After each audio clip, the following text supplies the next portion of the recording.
रूह अफ़ज़ा जो आपको 100 साल से ज़्यादा अरसे से, सवा 100 साल अरसे से चला आ रहा है रूह अफ़ज़ा। रूह अफ़ज़ा को ये फ़ख्र हासिल है कि वो इतने ज़्यादा शरबत दूसरे निकले, लेकिन कोई इसको बीट नहीं कर पाया। ख़वातीन अगर करना चाहें तो वो किसी शोबे में कम नहीं है, चाहे वो किचन में हो, घर के कामों में हो, बच्चों की तरबियत में हो, या शौहर की ख्याल रखने में हो, या जायकों में हो। इस गरीब खाने पर आपको अफ्तार का के कुछ सामान देखने को मिल रहे हैं। इसमें भी आपको मुख्तलिफ़ जगहों की जो डिशेज़ हैं वो आपको दिखाई पड़ेंगे। दुनिया का हर काम जो जायज़ तरीके से किया जाए और पॉजिटिव किया जाए वो सब इबादत है। This program is presented by Hamdard Ruh Afza, the Drink of India. नाज़रीन किराम अस्सलाम वालेकुम, मैं हूं ज़मरीन फ़ारूक और आप देख रहे हैं मिल्लत टाइम्स का ख़ास प्रोग्राम बरकते रमज़ान। नाज़रीन, मिल्लत टाइम्स की टीम इस वक्त मौजूद है जसोला हाइट्स में, यहाँ की सोसाइटी में। यहाँ पर हम आपको एक ऐसी शख्सियत से रूबरू कराएंगे जो कि उर्दू सहाफ़त का एक नुमाया नाम है। उन्होंने काफ़ी ज़्यादा सहाफ़त में नाम कमाया है, अवार्ड्स कमाए हैं। हम बात कर रहे हैं सीनियर सहाफ़ी, सीनियर जर्नलिस्ट AU आसिफ साहब की। उनकी दौलत कदे से हम आपको रमज़ान की रौनकें, रमज़ान की बरकतों उसका हम दिखाएंगे और उनसे हम तफसीली गुफ्तगू करेंगे कि उनकी जो जर्नी रही है सहाफ़त को लेकर वो किस तरह से थी, और बिहार से उनका ताल्लुक़ है तो बिहार के पकवान की बात करेंगे कि क्या बिहार के पकवान हैं, कैसा मामूल है, रमज़ान की क्या रौनकें हैं, बिहार की कैसी रौनकें थी, और बिहार के अलावा जो दिल्ली में यहाँ मुकीम है कई सालों से, तो यहाँ की रौनकों में कैसा है और बचपन की क्या यादें थी। तो बहुत सारी तफसीली हम बातें करेंगे AU आसिफ साहब से, उनकी अहलिया साहिबा से। तो चलते हैं अंदर और करते हैं उनसे मुलाकात।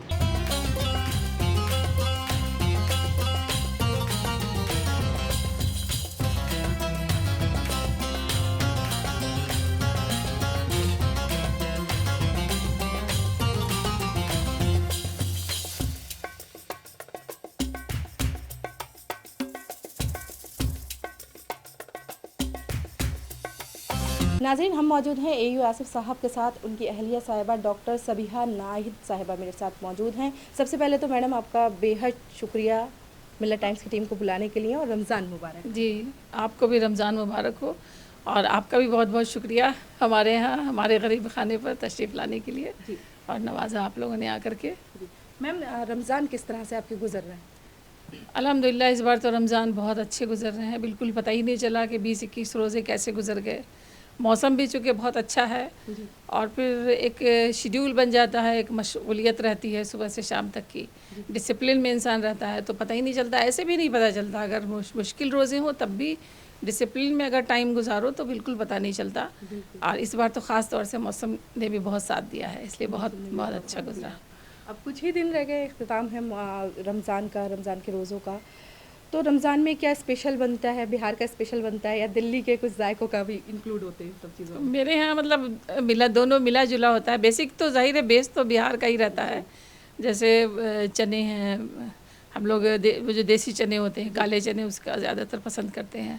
पकौड़े हैं, कुछ अलग तरह के बिहार के पकौड़े होते हैं तो वो हम बनाते हैं। ये तफसीली गुफ्तगू अगर आपकी इजाज़त हो तो मैं किचन का रुख करना चाहती हूँ, किचन में देखना चाहती हूँ क्या बनाया आपने। तो नाज़रीन आइए चलते हैं, हम आपको जायकों से, AU आसिफ साहब के घर के जायकों से, दिल्ली के जायकों से और बिहार के जायकों से आपको रूबरू कराते हैं और किचन का रुख करते हैं। तो चलिए मैम। नाज़रीन देख सकते हैं हम यहाँ पर मौजूद हैं किचन में और यहाँ पर पकौड़ियाँ बनाई जा रही हैं। तो पहले तो मैम ये बताइए, ये किस चीज़ की आप पकौड़ी? ये मैं पनीर की पकौड़ी बना रही हूँ। पनीर की पकौड़ी किसको सबसे ज़्यादा पसंद है? ये पनीर की तो मतलब मुझे ज़्यादा पसंद है, आसिफ साहब को ज़्यादा पसंद नहीं है। लेकिन ये कि और बच्चों को पसंद आती है। अच्छा। हमारी तो मैम पोती उसको पसंद आती है। ख्याल रखती हैं आप? हाँ, अपने पसंद का भी मैं ख्याल रखती हूँ जी, इतनी ज़्यादा कुर्बानी में नहीं देती।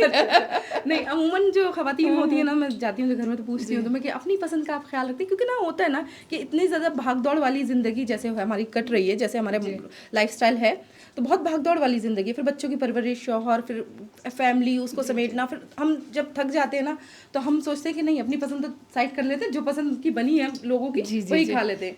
देखिए, अमली तौर पर तो यही होता है, जब एक जिम्मेदारी किसी के ऊपर आ जाती है तो वो दूसरों का ख्याल रखते रखते अपने ख्याल का खाना जो है छोटा हो जाता है या फिर नहीं के बराबर हो जाता है।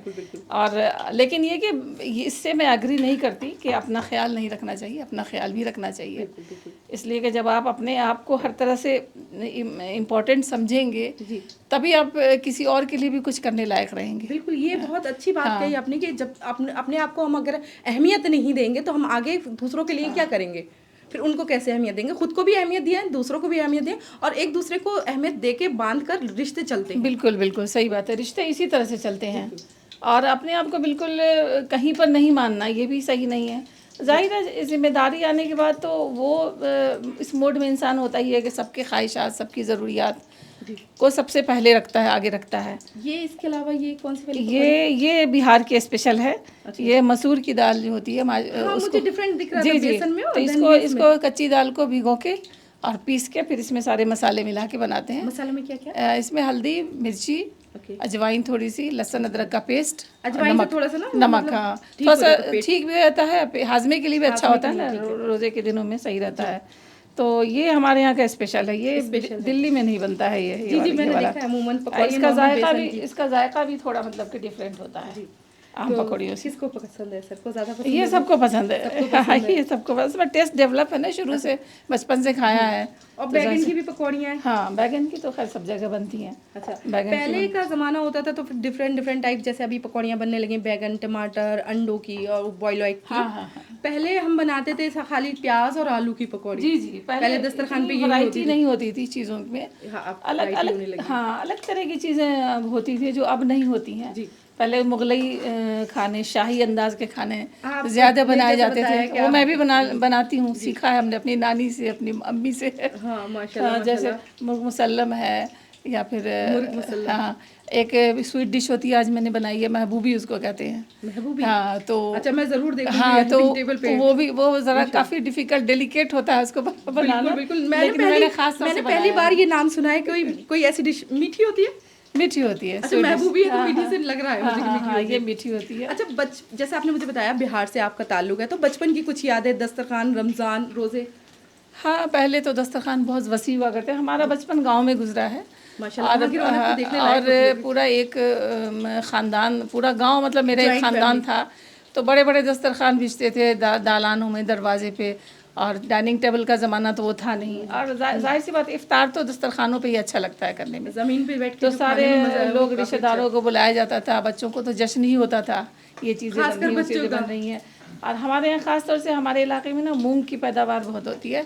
तो मूंग जैसे छोले चने का बनता है ना, वैसे मूंग का हमारे यहाँ बहुत पसंद किया जाता है। हल्का भी होता है वो, और वो ज़रूर बनता था हमारे बचपन में, जो यहाँ नहीं बनता। यहाँ भी मैं कभी कभी बनाती हूँ, लेकिन बच्चों को इतना पसंद नहीं है, इतना खाया नहीं कभी। ये लोग सब शुरू से दिल्ली में रहे, तो इस वजह से उतना उनको पसंद नहीं आता है, लेकिन मुझे ज़ाती तौर पर पसंद है, चूँकि मैंने बचपन से खाया है।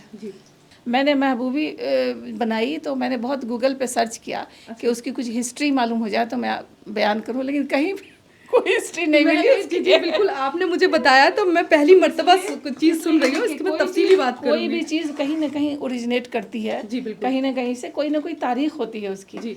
तो ये मालूम करने का मुझे बहुत शौक़ रहता है, मैं करती रहती हूँ। अभी मैंने बहुत सर्च किया लेकिन मिला नहीं कहीं पर, महबूबी से कोई और चीज़। कोई बात नहीं, आप हमें रेसिपी, हमारे नाजरीन को आप रेसिपी बता दीजिएगा, हम उसमें ही सेटिस्फाई है, हम खुश हैं कि आपने अपने हाथों से लजीज बनाई है, और उसकी रेसिपी जो हमारे नाजरीन जानेंगे तो वो ज़रूर ट्राई करेंगे। बिल्कुल, लेकिन ऐसा है ना कि रेसिपी सिर्फ जानने से नहीं होगा, जब तक आप यूट्यूब पे हैं। वो चीज़ है ना, मतलब काफ़ी डेलिकेट है वो। पतली पतली रोटियां भी ली जाती हैं, फिर उसमें घी लगाई जाती है, फिर एक के ऊपर जमाया जाता है, फिर रोल किया जाता है, रोल करके फिर कट करना है। एक और सवाल मेरा, जैसे कि रमज़ान का जो रूटीन होता है हमारा टफ हो जाता है, हमें इबादत करनी होती है, और सोने और जागने का टाइम हमारा बहुत कम हो जाता है, बिकॉज हमें सहरी के लिए उठना होता है। और तो इसमें आप जब ख़वातीन ऐसे काम करती हैं तो फिर कैसा फ़ील होता है, और क्या करने चाहिए ख़वातीन को? ऐसे काम दिल से बनाना चाहिए खाना।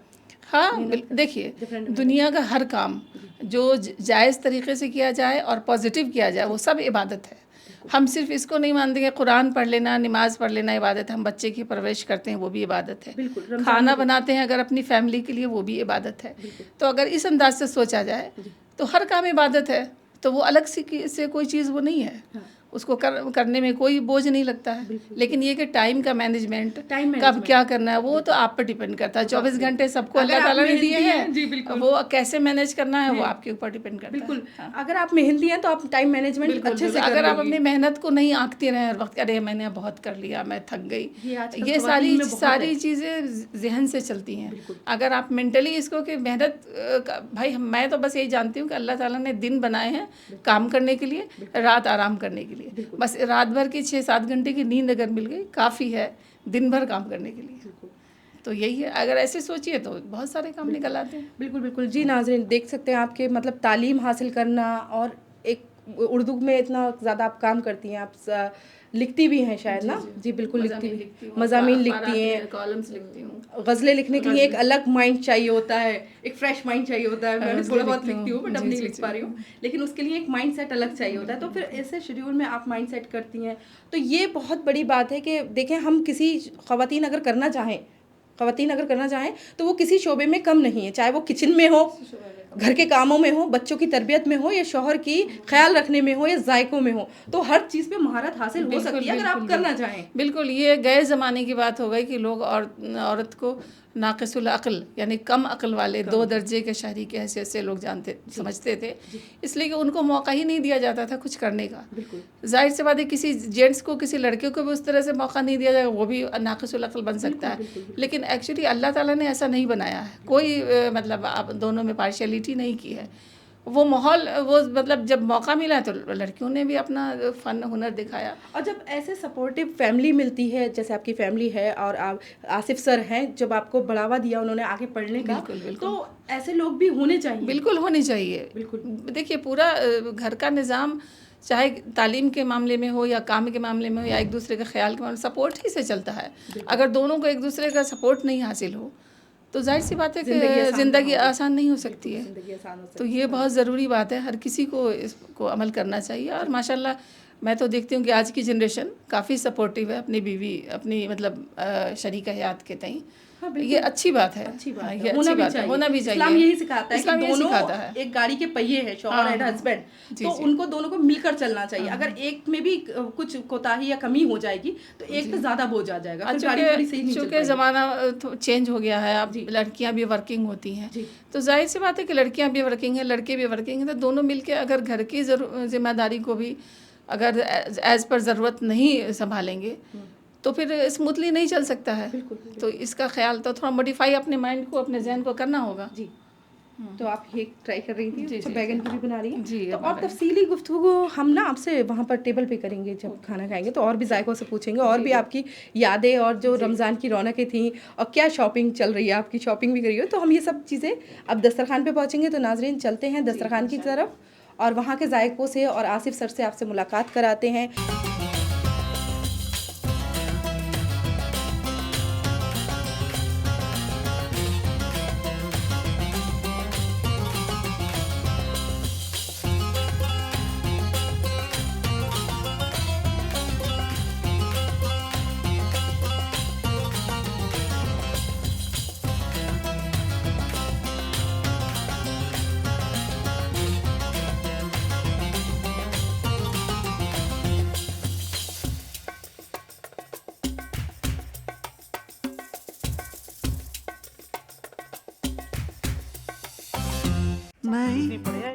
नई शुरुआतों में विनिंग की फीलिंग, हर बात में दिल वाली फील।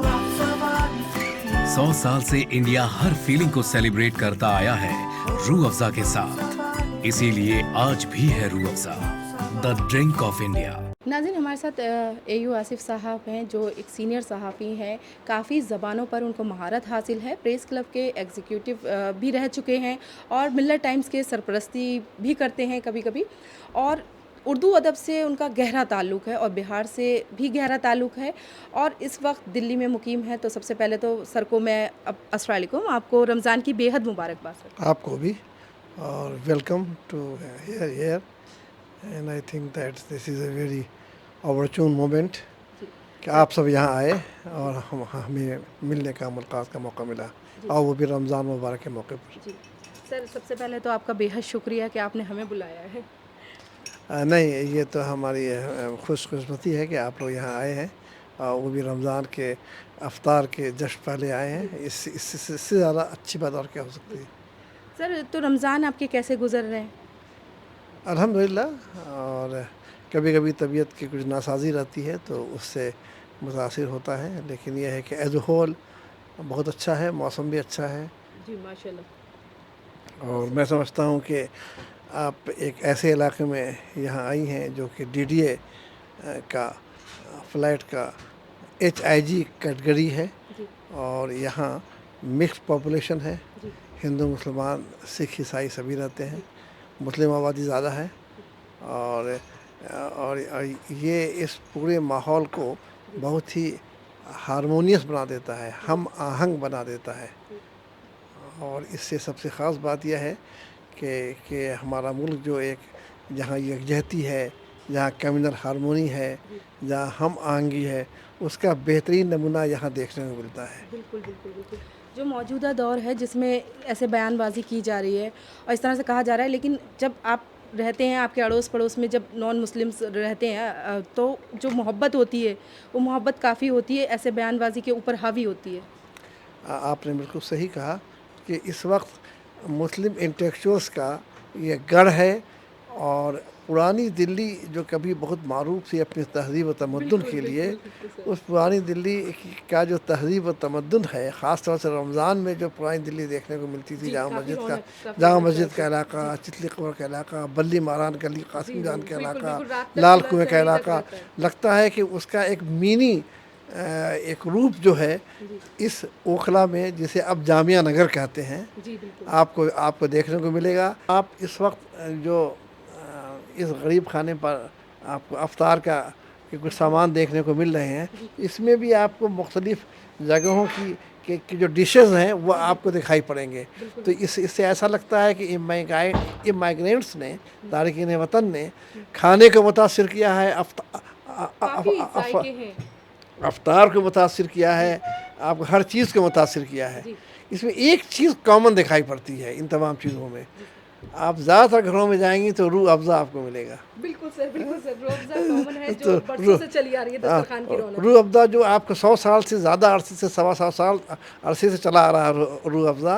रूह अफ़ज़ा को ये फ़ख्र हासिल है कि वो इतने ज़्यादा शरबत दूसरे निकले लेकिन कोई इसको बीट नहीं कर पाया। बिल्कुल बिल्कुल सर। कोई और ये इसको जब दस्तरखान पे देखते हैं तो दिल भी ठंडा हो जाता है, आंखें भी ठंडी होती है और पीने के बाद जिस्म भी पूरा मतलब लाइक रूह में ताजगी आ जाती है। और मैं समझता हूँ कि चाहे वो कोई किसी गरीब का घर हो या अमीर का घर हो या मुतवस्सित यानी मिडिल क्लास का घराना हो, हर जगह ये चीज़ आपको देखने को मिलेगी। बिल्कुल बिल्कुल। तो ये बड़ी ख़ास बात है और आपको रूह अफ़ज़ा जो है उसके बगैर शायद मैं समझता हूँ कि किसी मुद्दे इनकम्प्लीट है।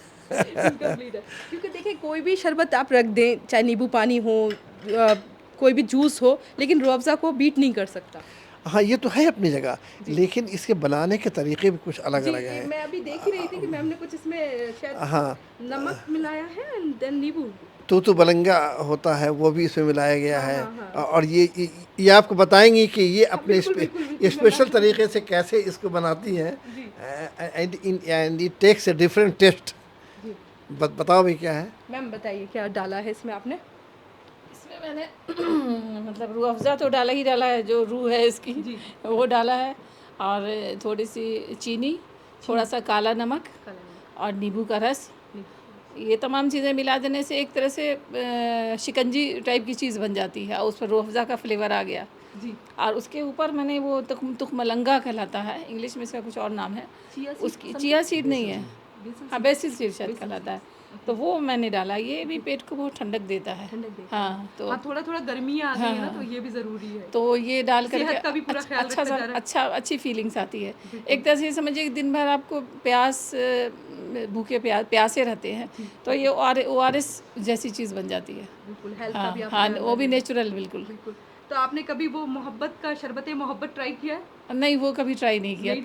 पिया है दूध अब तो यहाँ खुला में भी आ दूध गया। मिला के जो बनता है। हाँ, दूध मिलाकर उसमें तरबूज वगैरह डालकर। तरबूज वगैरह उसका रस डालते हैं। नहीं, वो कभी मैंने नहीं बनाया। रमज़ान में बस मेरे यहाँ यही बनता है, रूह अफ़ज़ा और नींबू मिला करके। और एक ख़ास बात और भी है जी सर।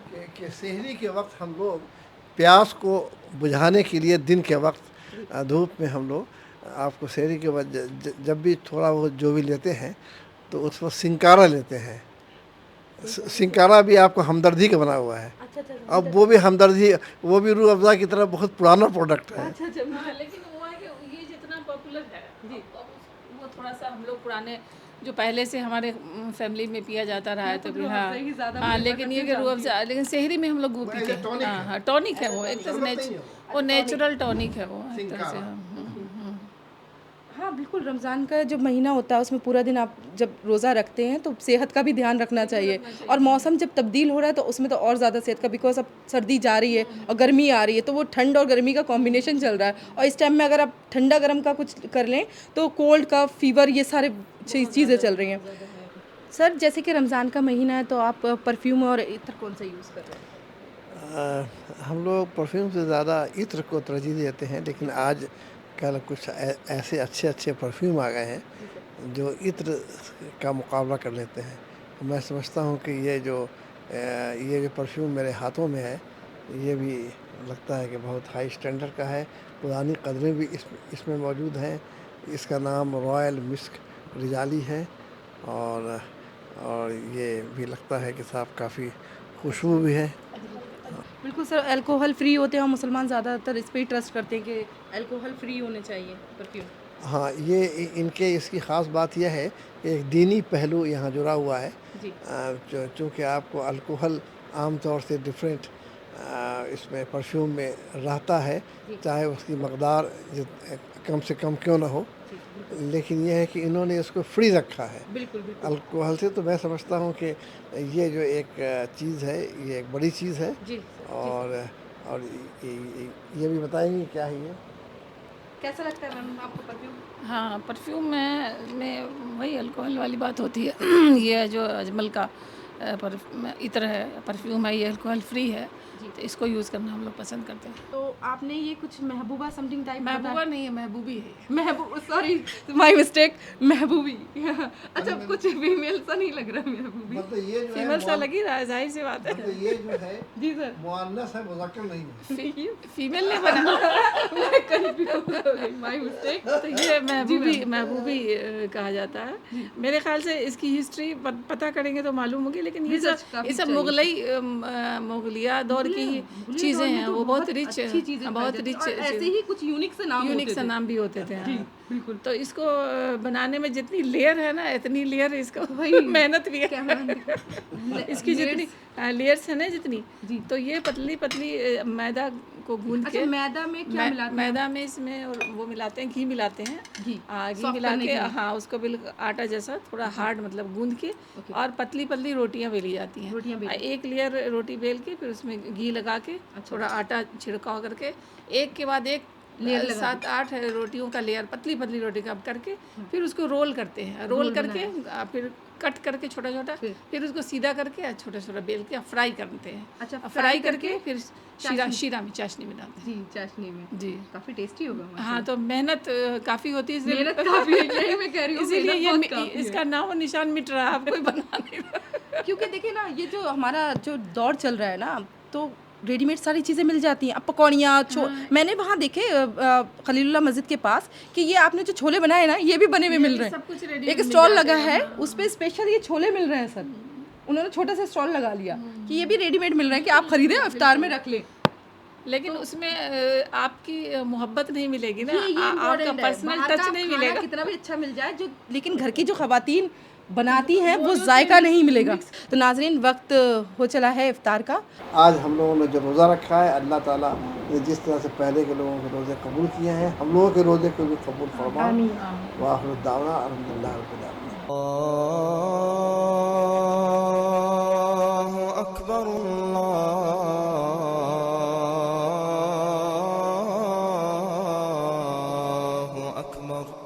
मूंग की दाल भी हम मिला देते हैं। आमतौर से वो उड़द की माश की दाल का बनता है ना, तो मैं आधा 50-50 माश की दाल, 50% उड़द की दाल, 50% मूंग की दाल, उससे ना थोड़ा सा टेस्ट अलग उसमें आ जाता है। टफ काम इसका यही होता है कि उसको फेंटना होता है, जितना नहीं होता। नहीं, मैंने उसको आसान किया हुआ है। टेक्निक हमें भी पता है, क्योंकि मैंने एक बार अपने घर में बनाया। मैंने भी यही देखा सबको कि फेंट के लोग पानी में डाल के देखते हैं कि ऊपर आया कि नहीं आया। तो इसको मतलब कि असल में इंसान हमेशा किसी न किसी से सीखता है। आसिफ साहब की सबसे बड़ी बहन थी जिनका इंतकाल हो गया, शहनाज। हाँ, तो उनका नाम था शहनाज, नाम था उनका। तो आया करती थी, तो एक बार हमसे ईद करने यहाँ आई थी, तो उन्होंने देखा कि मैं बैठ के फेंट रही हूँ, तो बोले क्यों इतना मेहनत करती हो, लाओ मैं बताती हूँ।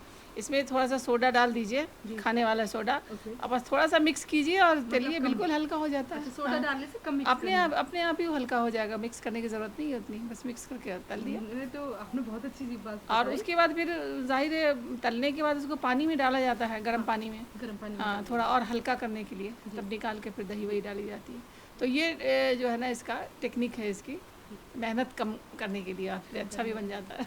वरना मुझे तो लगता था बहुत मेहनत करनी पड़ती, क्योंकि मैं ही करती थी मेहनत। पुरानी चीज़ों को, जो अच्छी चीज़ें हैं उनको लेनी चाहिए, जो चीज़ें नहीं मतलब सूट कर रही हैं अभी के वक्त के हिसाब से, तो उसको छोड़ भी सकते हैं। इसकी मिसाल यही है कि अब उसको बैठ के फेंट रहे हैं आधा घंटा, आप इसमें सोडा डाल के अब क्यों नहीं बना ले, थोड़ा सा लग जाता है। तो मुझे लगता है कि ये टफ है थोड़ा सा, क्योंकि इनको पीसना, फिर इनको फेंटना। सिलबट्टे पे पीसा जाता था, अब तो मिक्सी में पीस जाता है। यही तो मैं कह रही हूँ, जिंदगी खवातीन के लिए बहुत आसान हो गई। लेकिन उनको अभी भी लगता है कि मुश्किल है, कि बहुत मेहनती काम हो गया है। तो जायके तो दस्तरखान पे फिर ऐसे ही लगते हैं कि जिसमें मेहनत और मोहब्बत दोनों चीज़ें शामिल हों, तो वो टेस्ट का मज़ा आता है। अहले खाना जब दस्तरखान पे बैठते हैं, और ख़ासकर रमज़ान का एक ऐसा बाबरकत महीना होता है जिसमें तमाम अहले खाना एक दस्तरखान पे होते हैं और इबादत करते हैं। घर में एक अलग रौनक होती है, जल्द से जल्द खाना बनाया जाता है, इफ्तार के टाइम पे एहतमाम चीज़ों का किया जाता है, नए नए टेस्ट, नए नए जायके ख़वातीन जब बनाती हैं रोज़े में, तो ये भी एक इबादत होता है। तो नाज़रीन, ये थी AU आसिफ साहब के घर के दौलत कदे की रौनक, यहाँ के जायकों से मैंने आपको रूबरू कराया। AU आसिफ की तमाम बातों से मैंने आपको रूबरू कराया, उनकी अहलिया साहिबा से भी मैंने आपकी बात कराई, और कुछ ख़वातीन पे भी हमने बात की कि ख़वातीन को हर शोबे में आगे होना चाहिए। ये नहीं कि मैं अगर पढ़ रही हूँ या मैं पढ़ी लिखी हूँ तो मैं किचन नहीं दे सकती, मैं बच्चों के काम नहीं कर सकती, मैं शौहर के काम नहीं कर सकती। तो मुझे लगता है कि ज़िंदगी जब आसान हो जाती है, जब तमाम लोग मिलजुल कर चलते हैं, तो हमें ये नहीं सोचना चाहिए, ख़ासकर ख़वातीन को, कि ज़िंदगी मुश्किल है, हमें नहीं करना चाहिए काम, या फिर हम पढ़ लिख गए, हम नौकरी करते हैं। आपको घर से भी जुड़े रहना चाहिए, आपको तमाम शोबों में भी अपना नाम कमाना चाहिए, और ख़ासकर ख़वातीन, मुस्लिम ख़वातीन को हर जगह अपने आप को अव्वल रखना चाहिए, सब्र से ज़िंदगी गुजारनी चाहिए तमाम लोगों को। और मेरा पैगाम इस माह रमज़ान यही है कि ज़्यादा से ज़्यादा गाज़ा के और तमाम उम्मत मुसलमानों के लिए दुआएं कीजिए। जो शहीद हो चुके हैं उनकी मग़फ़िरत की दुआ करें, और तमाम लोगों में खुशियाँ बाँटें। जो भूखे हैं उनको उनका खाने की एहतमाम करें, उनको खाना दें, और उनको गरीबों को भी खाना दें। और तमाम लोग मस्जिदों का एहतराम करें, मस्जिदों में खाली ना छोड़ें। रमज़ान में मस्जिदें भरी हैं, और रमज़ान के बाद मस्जिदों की रौनक भी ख़त्म हो जाएगी। बाज़ारों की रौनक तो आप देख ही रहे हैं, और मस्जिदों की भी रौनक है। आप देख रहे हैं कि रमज़ान का जब ये बाबरकत महीना होता है, तो घरों में से लेके, बाज़ारों से लेके मस्जिदों तक की रौनकें दोबाला होती हैं, काफ़ी ज़्यादा होती है। तो मेरा तमाम मुसलमानों से यही पैगाम है कि दुआओं में तमाम लोगों को याद रखें, मुझे याद रखें, तमाम अहले खाना को और तमाम मुसलमानों को याद रखें। और इसी के साथ मुझे दीजिए इजाज़त, मिलते हैं कहीं और किसी और दस्तरखान की रौनक से, आपको रूबरू कराते हैं। तब तक के लिए अल्लाह हाफिज़। This program is presented by Hamdard Ruabza, the Drink of India.